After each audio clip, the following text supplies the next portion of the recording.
오늘도 하나님의 위로와 사랑이 예배하는 여러분들과 함께 하시길 주님의 이름으로 축복합니다.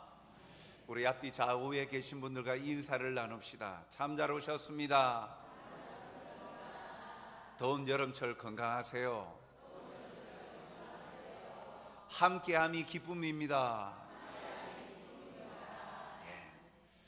함께하는 것, 함께하다, 그것이 기쁨이고 행복이 되기 위해서는 함께하는 존재에 대한 인식이 긍정적이어야 되겠죠.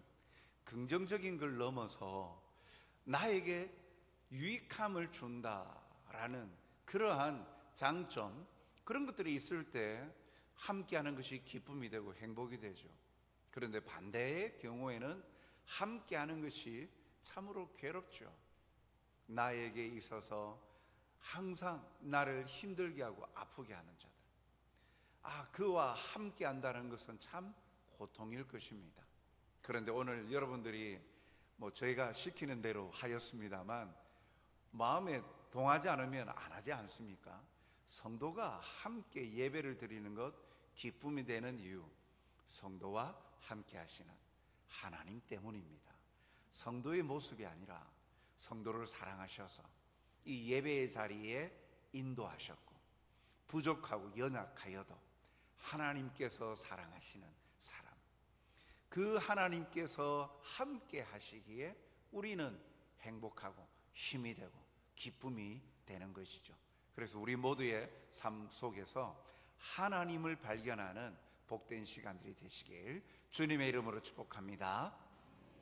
오늘 말씀을 보면 다윗이 이제 왕으로 등극하는 내용들, 그 가운데에 다윗은 40년 동안 이 이스라엘을 통치합니다.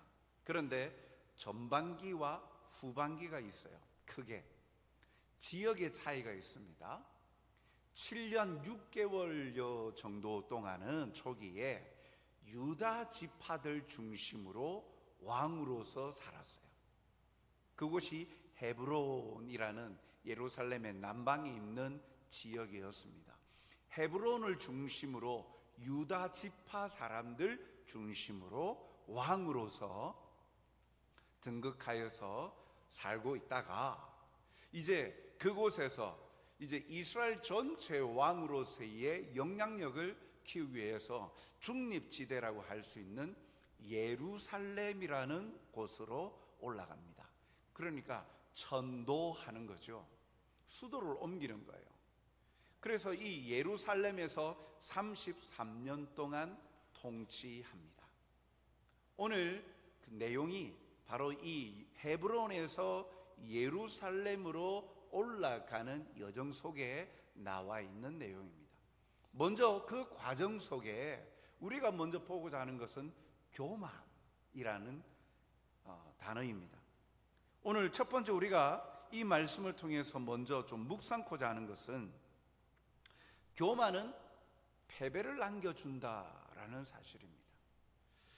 유다 지파만의 왕이 아니라 온 이스라엘의 왕으로서 통치가 필요한 시대에 이 예루살렘을 수도로 정하고 그곳에 가서 이제 나라를 건강하게 세우려고 예루살렘으로 올라가죠. 다윗은 그의 정예 부대와 함께 예루살렘을 공격합니다. 그런데 예루살렘에 그때 여부스 족속이 살고 있었어요. 가나안 땅, 가나안 족속 가운데에 7족속 가운데에 여부스라는 족속이 그 예루살렘 성을 지키고 살고 있었습니다. 그런데 그때 그 여부스 사람들이 다윗이 올라온다라는 말을 듣고 비아냥거립니다. 사무엘하 5장 6절 중반대로 보면 그 사람들이 여부수 사람들이에요. 예루살렘 거민들. 그 사람들이 다윗에게 이르되 네가 결코 이리로 들어오지 못하리라. 맹인과 다리 저는 자라도 너를 물리치리라 하니. 무슨 말입니까? 약자들이라 할지라도, 사회적인 약자, 신체적으로도 건강하지 못한 약자라 할지라도 너 같은 정도는 물리칠 수 있다라는. 완전히 다윗을 비아냥거리고 다윗을 기준 이하, 아무도 너희들은 우리에게 아무런 위협도 되지 않는다, 너 하나쯤은 우리가 다 물리칠 수 있다라는 자신만만함의 말이죠. 그런데 이는 다윗을 무시하는 말로 이제 심리전을 펼치지만 그들은 다윗이 자신의 성으로 들어오지 못할 것이라 라고 확신합니다. 6절 하반절에 분명히 말하죠. 그들 생각에는 다윗이 이리로 들어오지 못하리라 하미나. 그들 생각에는 자신감을 가지고 확신을 하죠. 뭐 좋은 말로 하면 자신감이지만 다르게 말하면 교만입니다. 자기의 판단이 옳다라는 거죠. 그래서 절대로 들어오지 못한다라는 겁니다. 그만큼 그 예루살렘에 대한 방비가 잘 되어져 있다라고 하는 것이죠. 왜 그렇게까지 맹신하는가? 이유가 있습니다. 예루살렘이 가지고 있는 지리적인 위치 때문입니다. 삼면이 골짜기로 쌓여 있고 한 면은 산이 방비를 해줍니다. 이 흰놈의 골짜기, 티에르포엔이라는 골짜기, 그리고 또한 동쪽으로 기드론 골짜기. 그러니까 여기 위치가 이 동쪽, 서쪽, 남서쪽에 골짜기가 있고요, 북쪽에는 모리아 산이 있어요. 나중에 표현하면 시온산이죠. 그러니까 삼면이 골짜기로 되어 있어서 방비하기 좋습니다. 골짜기가 되어 있다는 것은 그들이 공격하러 올라와야 되잖아요. 그러면 전쟁에서 비탈길을 올라오는 자가 유리할까요? 위에서 내려다보고 던지기 쉬운 위에 있는 자가 유리할까요? 위에 고지를 선접하고 있는 자가 유리한 거예요. 그러니까 이런 것들로 볼 때 절대 못 들어온다는 거예요. 그래서 다리 저는 자도 눈먼 맹인도 너를 물리친다 라고 그렇게 비아냥거리고 이야기를 합니다. 이사야 선지자가 예루살렘에 관한 경고를 하는 내용을 보면 이사야 22장 1절에 환상의 골짜기에 관한 경고라. 환상의 골짜기, 예루살렘을 말하는 거예요. 삼면이 에워싸고 있고, 그리고 네가 지붕에 올라가면 어찌함인고, 지붕 높은 지대에 있다. 환상의 골짜기다. 외적으로 볼 때는 환상적이다. 아주 방비하기 좋은 위치에 있구나. 그러나 그렇게 지붕에 있다라고 너는 생각하는데 과연 그런가? 하나님께서 경고의 말씀을 이사야 선지자를 통해서 하실 때 이 다윗이 이 예루살렘이 가지는 위치적인 측면에 대해서 그렇게 말한 거예요. 그러나 이 해발 800m에 위치하고 있으니까 그런 말도 하죠. 그런데 어떻습니까? 예루살렘은 함락되고 맙니다. 사무엘하 5장 7절에 보면 다윗이 시온 산성, 예루살렘을 말하죠. 시온 산성을 빼앗으니 이는 다윗성이라. 그래서 예루살렘 성을 속칭 이제 다윗성, 시온 산성이라고 부릅니다. 왜냐하면 시온산이 북쪽에 있으니까 시온 산성이라고 이야기도 하죠. 어떻게 함락이 되었을까요? 그만큼 정예 부대가 그렇게 공격해서 전투력이 아주 대단해서 공격을 했을까요? 거기에는 맹점이 하나가 있었습니다. 사람이 사는 곳이다 보니 물이 필요하잖아요. 다윗의 부대가 이 수로를 통하여서 공격해 들어간 거예요. 예루살렘 성 안에서 밖으로 수로가 연결될 수밖에 없는 거예요. 물을 공급받아야 되니까. 그리고 물을 또 배출을 해야 되잖아요. 배수나. 이 다윗이 수로를 통하여서 그 부대가 안으로 들어간 거예요. 절대로 우리를 이기지 못할 거야, 공격하지 못할 거야 맹신하고 자만하고 교만해 있다가 결국 그것을 통해 함락된 것입니다. 그래서 이 일로 속담이 생깁니다. 사무엘하 5장 8절 하반절을 보면 속담이 되어 이르기를 맹인과 다리 저는 사람은 집에 들어오지 못하리라. 그들이 비아냥거렸던 말을 반대로 이야기를 하는 거예요. 그것이 속담이 되어져서 그렇게 맹신하더니 맹신하는 대로 결국은 결과적으로 아무것도 얻지 못하고 집에도 들어오지 못하는 그런, 그들이 승승장구할 거라고 이야기하였지만 그러나 별 보잘것 없는 존재가 되지 않았느냐라는 겁니다. 사랑하는 성도 여러분, 예루살렘 성이 함락되는 이 과정을 통해 우리에게 깨닫게 하는 것이 있습니다. 바로 교만이 가져온 결과입니다. 절대로 들어오지 못할 것이다. 맹인도 다리 저는 자도 너를 이길 것이다.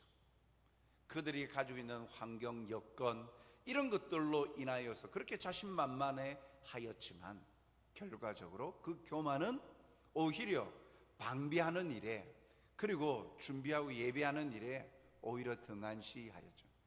설마 수로가 수로를 통해서 들어올까 예측을 못한 것이죠. 잠언서 16장 18절 말씀을 보면 교만은 패망의 선봉이요 거만한 마음은 넘어짐의 앞잡이니라. 교만, 거만한 마음 같은 말이죠. 패망의 선봉이다.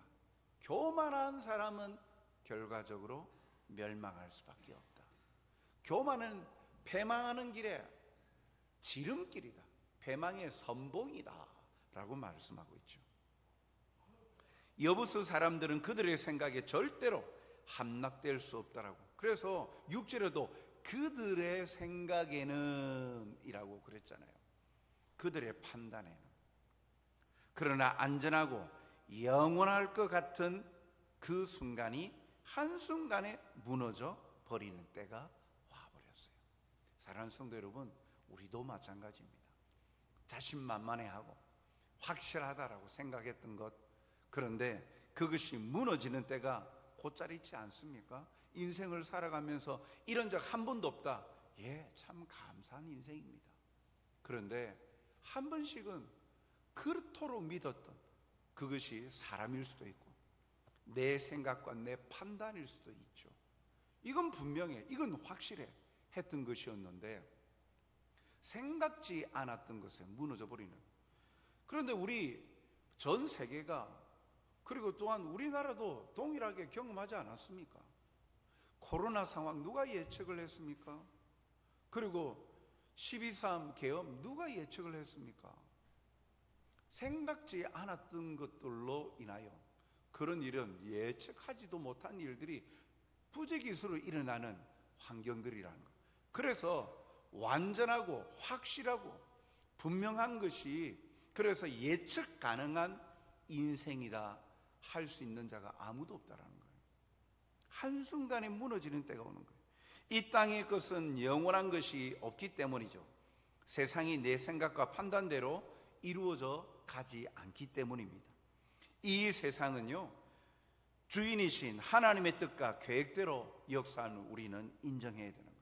아무리 계획한다 할지라도 잠언서 말씀을 통해서 우리에게 가르쳐 주시듯 하나님의 뜻만이 영원히 선다라고 말씀하지 않습니까? 영원하지도 옳지도 않은 것에 기대는 그러한 자리, 그리고 그것이 확실하다고 그것을 자신만만해하면서 교만한 자리, 그 자리에서 벗어나 영원하신 하나님을 신뢰하고 의지하는 삶을 살아가는 저와 여러분이 되시길 주님의 이름으로 축복합니다. 교만한 자리에서 벗어나야 됩니다. 우리가 맹신하고 있는 것들, 하나님 이외에 내가 할 수 있다라고 생각하는 것들, 그런 것들에서 다시금 돌이켜야 됩니다. 여부수 사람들이 비아냥거렸던 다윗은요, 이 패망한 여부수 거민과 달리 반대로 다윗은 점점 강성하여져 갑니다. 5장 10절 하반절에 보니까 다윗이 점점 강성하여 가니라 라고 말씀하고 있어요. 그 이유를 무엇라고 밝힙니까? 10절 상반절에는 다윗이 강성하여져 가는 이유를 이렇게 밝히고 있습니다. 5장 10절 상반절에 만군의 하나님 여호와께서 함께 계시니 다윗이 점점 강성해져 갔다. 다윗이 점점 강성해진 이유가 하나님이 항상 함께 계셨기 때문이다 라는 겁니다. 하나님이 함께 하신다라는 것은 무엇을 말할까요? 하나님과 항상 함께 친밀한 교제를 나눈다라는 겁니다. 다윗이 다른 사람들보다도 얼마나 하나님과 친숙한 시간들을 많이 가졌습니까? 그 가운데에 역사하신 하나님에 대한 위로에 대한 감사 고백, 찬송시, 그리고 회개의 시, 이런 것들이 시편에 담겨 있잖아요. 시편 150편 가운데에 78편 이상의 시를 다윗이 기록을 하고 있어요. 문학적이다, 그것이 아니라 그가 그렇게 많은 시편을 기록하게 된 건 그의 삶이 항상 하나님과 함께하는 삶을 살았다는 거예요. 도피 중에도, 어려운 중에도, 평안한 때에도 하나님과 함께 교제하면서 그 순간 함께 하시는 하나님에 대한 고백, 자기의 삶에 대한 회개, 그리고 찬송, 이런 것들이 시편에 담겨 있는 것이죠. 그 하나님의 마음에 맞는 자인 이 다윗의 모습을 보여주는 거예요. 사도행전 18장 22절에도 보면 다윗은 내 마음에 맞는 자라라고 하나님께서 그렇게 말씀하지 않으셨습니까? 하나님은 그런데 언제나 함께 하시는데 그 사실을 깨닫지 못하기 때문에, 그리고 또 원하지도 않기 때문에 하나님이 계시지 않는 것처럼 느껴질 때가 있다라는 사실입니다. 다윗은 항상 하나님이 함께 하심을 인지하고 하나님과 교제하였기 때문에 하나님께서 그를 강성하게 해 주셨어요. 하나님의 능력을 맛보게 해 주셨어요. 그러니까 함께 하시는 하나님과 동행하고 말씀에 순복하니까 하나님께서 강성케 해 주시는 거예요. 그래서 그의 강성함이 어떻게 표현되고 있습니까? 오늘 본문에는 보면 대외적으로 다윗의 그 강성함이 입증되고 있는데, 다윗의 궁전을 건축하는 데에 두로 왕 히람이 기술가와 더불어서 그의 귀한 목재, 자재까지도 함께 보냅니다. 사무엘하 5장 11절에 보면 두로 왕 히람이 다윗에게 사절들과 백향목과 목수와 석수를 보내매 그들이 다윗을 위하여 집을 지으니.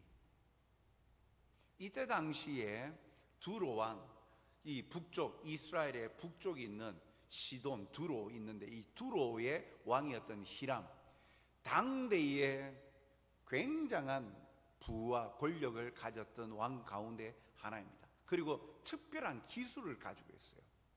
그래서 다른 나라들도 이 두로 왕 히람에게서 어떠한 영향을 좀, 그리고 기대를 바라면서 자기의 그 건축물에 대한 요청을 많이 하였어요. 그런데 거절하죠. 거기에는 백향목이라고 당대의 이 건축물 가운데 가장 화려하고 단단한 나무, 백향목, 귀한 고급 자재입니다. 그런데 히람왕 이 두로 왕 히람이 다윗에게 자기의 기술자와 그 고급 자재까지, 사절단까지 보내어서 다윗의 궁전을 짓게 해줬다는 거예요. 얼마나 영향이. 다른 사람들은 읍소에 가면서 좀 협찬해 주세요, 도와주세요 이러는데, 다윗이 그런 것이 아니라 히람 다윗에게 사람을 보낸 거예요. 그만큼 주변 나라에 영향력을 끼치고 있었던 것을 볼 수 있죠. 그리고 다윗 시대에 이 이스라엘의 나라 영토가 제일 큰 영토를 차지하죠. 다윗은 헤브론이라는 지역에서 7년여 년간 왕으로 통치하면서, 왕이라 하기에는 세력은 크지 않았는데 예루살렘을 함락하고 그 세력이 커지자 주변 나라 왕들이 반응이 그를 무시 못할 존재로 커졌더라. 하나님께서 함께 계시니, 하나님께서 함께 하심으로 그를 점점 강성해지게 하였다라는 거예요. 하나님이 함께 하시는 사람, 하나님과 교제하는 사람, 얼마나 놀랍습니까? 이 상황에 대한 다윗의 반응은 우리가 새겨볼 대목입니다. 이런 일이 있고 나서 다윗은 이 모든 일이 뭐라고 말합니까? 뭐라고 그는 생각하고 알고 있습니까? 사무엘하 5장 12절 말씀. 다윗이 여호와께서 자기를 세우사 이스라엘 왕으로 삼으신 것과 그의 백성 이스라엘을 위하여 그 나라를 높이신 것을 알았더라. 다윗은 알았다, 깨달았다라는 거죠.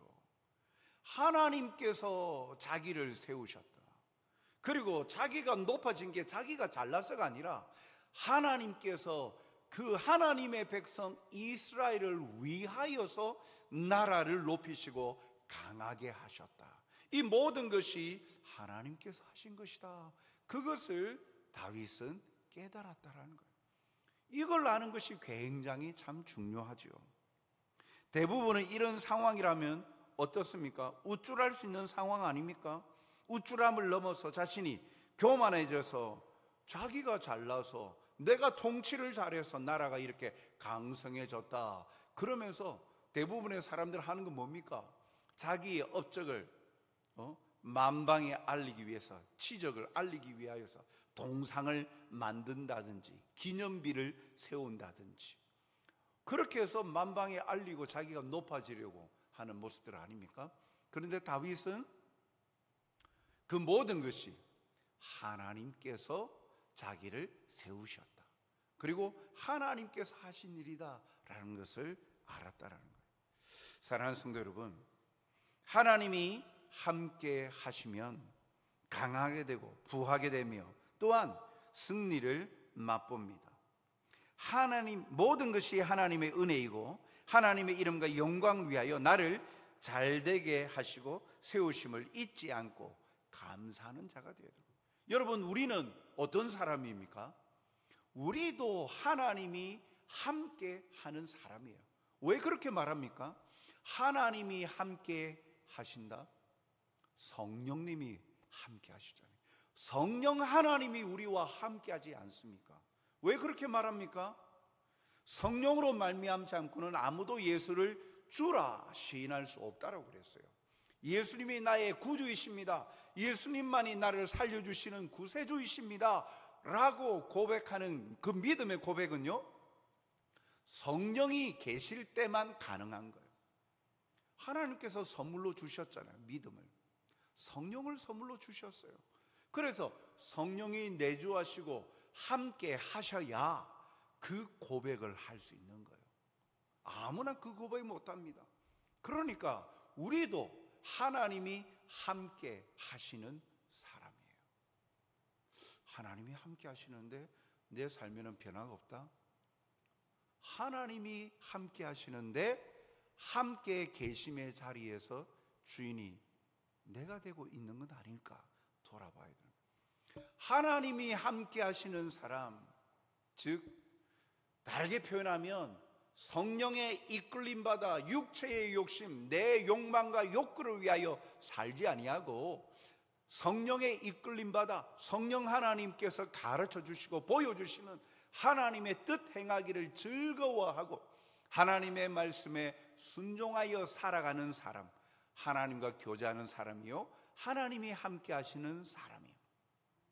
그런 자에게는 하나님께서 다윗과 같이 강성하게 해주신다는 거예요. 하나님을 경외하는 자에게 채워주신다는 거예요. 선물로 받았음에도 불구하고 성령 하나님께서 내주하시고 하나님이 함께 하시는데도 하나님을 배척하니까 하나님의 말씀은 싫어하고 내가 원하고 내가 하고자 하는 생각대로 나가버리니까 결국은 그 책임은 내가 져야 되잖아요. 그러나 한계가 있는 존재가, 유한한 존재가 무한하고 영원하신 하나님을 어떻게 이길 수 있습니까? 넘어설 수 있습니까? 없지 않습니다.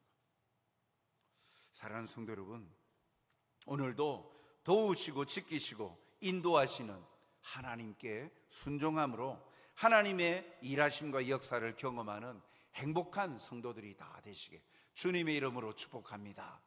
하나님이 함께 하심을 잊지 마시기 바랍니다. 내가 예수님을 구주로 믿는다 고백하는 것, 내 판단과 내 의지 결단 아닙니다. 성령께서 나에게 역사하시는 거예요. 얼마나 은혜. 그래서 하나님 앞에 겸손할 수밖에 없는 거죠. 자만할 수 없는 이유가 이 은혜를 받을 수 없음에도 하나님께서 거저 주셨잖아요. 에베소서 2장 8절 9절 말씀과 같이 누구도 자랑치 못하도록 은혜로 믿음으로 말미암아 구원을 받았다. 이는 너희 행위에서 난 것이 아니 하나님의 선물이라. 그 선물로 주신 이유는 누구도 자랑치 못하게 하려 하심이라 라고 말씀하지 않습니까? 그러므로 오늘 우리는 이 사실을 우리가 한 번 더 기억해야 됩니다. 하나님이 함께 하시면 하나님과 함께 하는 것이 성공과 번영을 맞이하는 길이라는 거예요. 그래서 나와 함께 하시는 하나님을 매일같이 매 시간 느끼고 경험할 수 있도록 교제의 자리로 나가야 되죠. 경건의 자리로 나가야 되죠. 기도와 찬송과 예배의 자리를 사모하며 끊임없이 하나님이 나와 함께 하심을, 임마누엘 하나님을 확인하고 경험하는 거예요. 그런데 오늘 이 사실을 알았는데 참 안타까운 일이 나옵니다. 다윗도 참 완전한 인물은 아니구나. 어찌 보면 역설적으로 이 모습 때문에 우리가 위로가 되기도 합니다. 무슨 모습입니까? 본문 14절에서 16절까지는요, 하나님이 함께 하심으로 강성해진 다윗의 자손들이 번성하는 내용이 나옵니다. 다윗이 처첩을 통하여서 예루살렘에서 얻은 자녀들의 명단 11명의 명단이 기록되고 있죠. 많은 자녀를 가진 것 역시 다윗 왕가의 부흥 아닙니까? 다산, 그것도 축복 가운데 하나이죠. 그런데 여기서 한 가지, 자녀가 많은 것은 복이지만 그 과정에 있어서 하나님이 보시기에 적절하지 않은 인위적인 행동들이 나옵니다. 자녀를 출산하는 과정들을 보면 13절에 5장 13절 상반절에 보면 다윗이 헤브론에서 올라온 후에 예루살렘에서 처첩들을 더 두었으므로 라고 나오죠. 이미 헤브론 7년 동안 있을 때 다윗에게는요 자녀가 6명이 있었어요. 아들 6명. 그런데 그 6명이요 아내가 6명이 있었어요. 헤브론에서 이미 아내가 6명이나 있었어요. 이들에게 각각 아들 하나씩 헤브론에서 6명의 아들을 낳았는데 오늘 본문에서는요 예루살렘에서 11명의 아들을 소개하지만 동일한 그 본문 이 역대상 기록을 보면 거기에는요 예루살렘에서 아들 13명, 딸 1명을 아내들을 통하여서 낳았다, 첩들을 통하여서 많은 아들을 낳았다라고 밝히고 있습니다. 역대상 3장 5절로 9절 말씀을 보면 예루살렘에서 그가 낳은 아들들은 이러하니 시므아와 소박과 나단과 솔로몬 네 사람은 다 암메일의 딸 바수아의 소생이요, 바수아 바세바를 말합니다. 또 입할과 엘리사마와 엘리벨렉과 또 가와 네벡과 등등 이렇게 해서 9사람은 다 다윗의 아들이요 그 누이는 다말이며 이 외에 또 소실의 아들이 있었더라. 이 외에도 아들이 더 있었다. 이름을 밝힌 아들만 예루살렘에 올라와서 이름만 밝힌 아들만 13명, 이름이 없는 자녀들도 더 많았다라는 거예요. 이 중에 10번째 아들인 솔로몬이 다윗의 위를 이어가죠. 왜 이렇게 이랬을까? 이는 다윗이 고대 중근동의 이 왕들이 많은 첩들을 취하는 하렘이라는 관습이 있었어요. 지금도 그렇지 않습니까? 아랍권 보면 재산이 많은 사람들이 아내들을 얼마나 많이 둡니까? 그것이 예전부터 하렘이라는 전통, 이 관습들이 있었다는 거예요. 그런데 이 다윗도 하나님의 사람, 다윗도 그 주변의 문화에 물들어져 버린 거예요. 이것은 하나님이 원하시지 않는 것입니다. 신명기 17장 17절에 보면 그에게 왕이에요.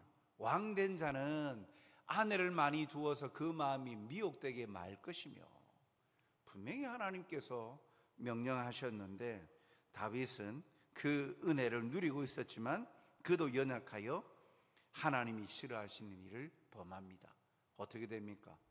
지난주에 우리가 살펴보았던 그가 낳았던 아들 중에 압살롬, 헤브론에서 낳았던 아들 압살롬이 다른 왕자들, 형제들 다 죽이고, 그리고 아버지 부친 다윗까지 죽이려고 하니까 도망갔잖아요. 도망다녔잖아요. 말년에 아들 무서워서 도망가고, 그래서 그 자리에서 자기의 첩들을 아들 압살롬이 만방이 보는 앞에서 강간을 하는 수치스러운 일들을 하게 됩니다. 참 하나님이 함께 하심으로 강성해지는 축복을 주셨는데 참 겸손해야 되는데 이도 하나님의 말씀대로 순종하지 아니하니까 이 다윗도 결국은 이 일로 인하여서 고통으로, 칼로서, 그래서 나단 선지자가 이야기하지 않았습니까? 칼이 너희 집안을 떠나지 아니할 것이다. 사랑하는 성도 여러분, 잠언서 3장 34절 말씀을 보면 진실로 그는 거만한 자를 비웃으시며 겸손한 자에게 은혜를 베푸시나니 라고 말씀합니다. 다윗의 모습 속에 다윗도 별 것도 없구나. 만약에 완벽한 사람만 성경에 기록되어 있었다면 우리가 신앙생활 하는데 개인적인 생각으로 안 힘들었겠습니까? 성경에 완벽한 사람들만 나온다. 우리 그렇게 되어 있으면 얼마나 우리가 신앙생활 하는데 주눅 들겠어요. 우리가 그럴 수 있을까? 그런데 한편으로는 이런 인간의 연약한 모습들이 나오면서 그래도 일하는 사람도 하나님께서 하나님 앞에 회개하고 돌이키니까 하나님께서 그는 내 마음에 맞는 자라, 회개하고 돌이키는 그를 품으시고 그에게 또 은혜를 베푸시는 모습을 보면서 우리가 소망이 생기는 거예요. 우리에게도 희망이 있구나. 물론 그렇다고 해서 우리는 연약하니까 무조건 마음대로 해도 돼, 나중에 회개만 하면 되지, 그렇게 하자는 이야기는 아니죠. 오늘도 내게 베푸시는 은혜에 감사하는 중에 우리는 더욱더 엎드리고 겸손한 자가 되어야 됨을 우리에게 가르쳐 주십니다. 은혜 가운데 있을 때 겸손해야 되는 거예요. 은혜 가운데 있을 때 이것이 은혜인 줄 깨달았다면 다윗은 그러지 말았어야 되는데, 알았더라 하고 11절부터 나오는 그 13절부터 나오는 자녀들 쭉 하면서 그 과정들을 보십시오. 알았지만 그러면 더 겸손함으로 하나님 앞에 엎드려야 되는데 그러지 못했던 모습, 오늘 우리에게도 말씀하시는 거예요. 내가 너를 사랑한다, 그래야 해서 너에게 이 모든 것을 주었노라. 그런데 그걸 감사하지 아니하고 겸손하지 아니하면 내가 뺏을 수도 있다는 사실이에요. 오늘 모든 것이 주께로부터 나오고 주께서 나와 함께 하심으로 이루어진 것들을 깨달아서 범사에 겸손함으로 하나님께 감사하고 주님을 기쁘시게 하는 하나님의 사람들로 살아가시는 저와 여러분이 되시길 주님의 이름으로 축복합니다. 주신 은혜를 묵상해 보십시다. 주신 모든 것들이 어떤 것, 은혜임을 묵상해 보십시다. 그 가운데 겸손하면 더 풍성히 누립니다. 겸손한 자에게 은혜를 베푸신다. 거만한 자에게는 비웃으신다. 오늘도 이 사실을 깨달아서 오늘도 우리의 주어지는 삶의 모습들 속에 이러한 것들을 감사하며 하나님 앞에 겸손함으로 하나님을 기쁘시게 하고 하나님의 영광을 돌려드리는 하나님의 신실한 백성들이 다 되시길 주님의 이름으로 축복합니다. 사랑과 자비가 풍성하신 아버지 하나님, 오늘도 우리에게 말씀하여 주시니 감사합니다. 모든 것이 하나님의 은혜입니다. 하나님께서 베풀어 주셨습니다. 그런데 깨닫지 못하고 그것을 그냥 교만함으로 빠질 때 그것이 우리에게는 기쁨이 아니라 괴로움과 고통으로 찾아오게 됨을 깨닫습니다. 오늘도 다윗의 모습을 통하여 여부수 족속의 모습을 통하여 교만이 패망의 앞잡이임을 깨닫게 되어집니다. 은혜 가운데 있을 때 더욱더 겸손한 자로 살아 하나님의 부어주시는 풍성한 위로와 긍휼과 은혜를 풍성히 누리는 자가 될 수 있도록 주여 우리를 지켜주시고 마음을 지켜주시고 우리에게 하나님의 사랑을 사모하며 또 나아가는 자가 되게 하여 주시옵소서. 아버지 하나님, 현재 주어진 일들로 인하여 막혀있는 답답한 암담한 현실들로 인하여 괴로워하고 아파하는 성도들이 있습니까? 주님, 살아 역사하시는 하나님이 함께 하심을 경험케 하여 주시옵소서. 그 어떤 세파도 하나님께서 잔잔케 만드시고 또한 풍성하고 그 잔잔함의 평안함과 더불어서 풍요로움으로 채워주시는 하나님의 전능하신 능력을 의지하여 나아갈 수 있도록 주여 동행하심을 함께 하심을 깨닫도록 역사하여 주시옵소서. 그리하여 더욱더 담대함으로 힘을 얻어 감사함으로 살아가게 하여 주시옵소서. 감사하며 예수님 이름으로 기도하옵나이다. 아멘.